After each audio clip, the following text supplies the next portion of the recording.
bëgg naa investir ci wàllum crypto-monnaie waaye xawma nan lay def ba jënd ci.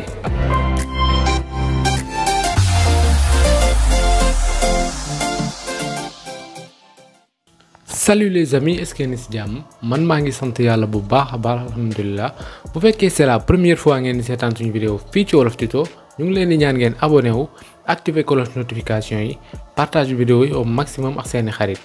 tey nag dañuy ñëw wan leen méthode jënd crypto-monnaie boo xam ne moo gën a facile te loolu ñëpp mën nañ ko def juste ak benn application ngay soxla ak sa mobile money Orange Money wala Wave ñaar yëpp ñoo jàll. Donc méthode bi moom c'est très facile à utiliser mais tout d'abord je vous conseille ngeen créer seen walletu bopp mais bu leen neexee aussi mën ngeen utiliser même application bi ma leen di won comme wallet boo xam ne moom ngeen di garder seen crypto-monnaie. Wallet maanaam moom mooy fi ngay denc mooy portefeuille comme par exemple sa portefeuille Wave wala sa portefeuille Orange Money parce que sa Wave mën nga fa garder sa xaalis comme si sa Orange Money mën nga fa garder sa xaalis exactement aussi si sa wallet bi ma leen di won di nga fa mën a garder sa xaalis. léegi nag nañ dem directement wane application bi ak nan la ñuy inscrire ba nan la ñuy jëndee crypto-monnaie on y va. ok les gars directement bu ngeen bësee lien bi ci description bi da leen indil ci site bi ñuy wax Yellow Card voilà bu leen indilee ci site bi ngeen di wax Yellow Card da ngeen di dem bës let's go donc bu ngeen bësee directement lien bi ci description bi wala ci commentaire yi da leen indil site bi après ngeen bës let's go bu ngeen bësee let's go fii nag moom wax na leen da ngeen di dugal seen numéro téléphone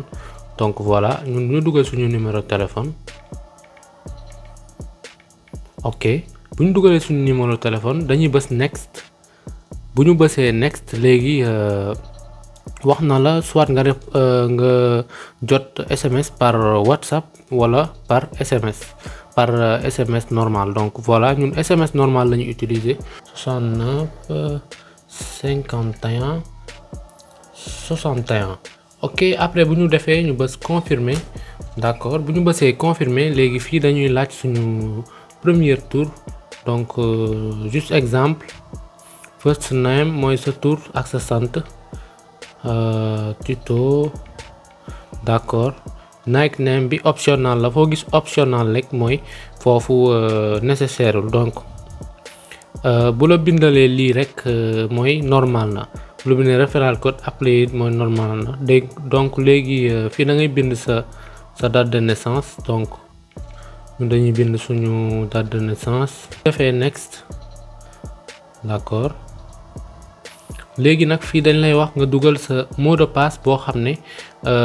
day am ay caractères puis nga dugal sa compte sa adresse mail d'accord adresse mail bi directement dañ koy dugal après lii jarul nga koy cocher parce que lii dalay envoyer ay SMS pour ngay jot ay promotion léegi dañuy dugal code bi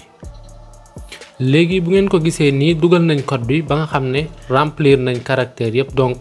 da ngay def lettre majuscule minuscule ak benn caractère bu ci mel ni comme par exemple arobase boo dugalee loolu nga dugal sa adresse mail fii après nga ñëw bës ci next voilà gis ngeen ni c'est très facile léegi nag fii da ngay créer sa code PIN donc ñun dañuy ñëw essayer créer benn code PIN vite fait boo xam ne 4 chiffres lay doon d'accord comme ngeen ko gisee dugal nañ code PIN boo xam ne 4 chiffres la da ngay dugal 4 chiffres première 4 chiffres yi nga dugal fii nga dugalaat ko ci kaw dugal ko ci suuf après nga bës next d'accord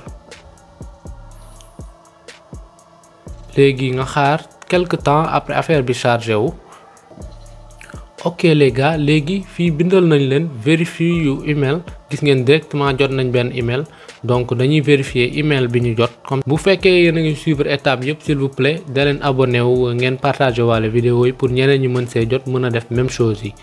donc voilà léegi dañuy def continuer comme que instant bi vérifier nañ ko ba pare nañ demaat ci page Safari bi ñu actualiser ko actualiser waat page Safari bi parce que buñ ko actualiser wul lépp du mën a ñëw normal sûrement peut-être dinañu laaj pour ñu connecter wu mais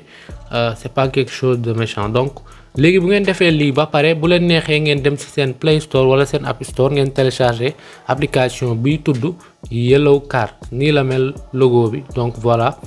ok donc pour def dépôt bi auparavant doona woon soxla pour vérification carte d'identité mais je pense que par la suite dañ ko mujjee changer léegi da ngay bës vérifier après nga bës let's go. fii ñu bindal la lan ngay def bay gagner say xaalis nga bës salaire wala soit yaa xam nan ngay jotee sa xaalis. donc voilà fii nga bind sa adresse, donc street adresse Dakar, ok, state nga def Dakar, ok, postal, code postal ñun 15000 suñu code postal, ñu bës next. nationalité nga choisir nationalité Sénégal. document type soit nga choisir passeport wala identité, ñun carte d'identité la ñuy choisir. léegi fii da ngay bind sa numéro carte d'identité après etc. ba ñu confirmer la ko ba mu ñëw normal. léegi bu ñëwee normalement di nga mën a def dépôt bi, mais ñun dañuy def dépôt bi ak benn compte boo xam ne existé na déjà, boobu laa utiliser. donc première chose bu ñu njëkk a def mooy dañuy connecter ak compte bi automatiquement. léegi bu ñu connecté ak compte bi ñu bind mot de passe bi. bu ñu bindee mot de passe bi dañuy bës login. bu ñu bësee login directement dañuy xaar, ok, c'est vite fait. léegi booy déposer da ngay ñëw bu fekkee vérifier nañ sa identité da ngay bës déposit. après nga choisir mobile money, nga bind montant bi nga bëgg a déposer, minimum 500 la, donc dañ essayer déposer 500, bës next. léegi ñu sélectionner par Wave, bës next, bës confirme. après ñu xaar mu indil ñu pour ñu fay, donc indil nañu pour ñu fay paiement bi. donc choisir le wallet, ñu bës Wave Sénégal, bës payer. seetaan leen, c'est vraiment très rapide, ok, d'accord. léegi fay nañ 500 yi automatiquement. dañuy rédiger waat ci beneen lien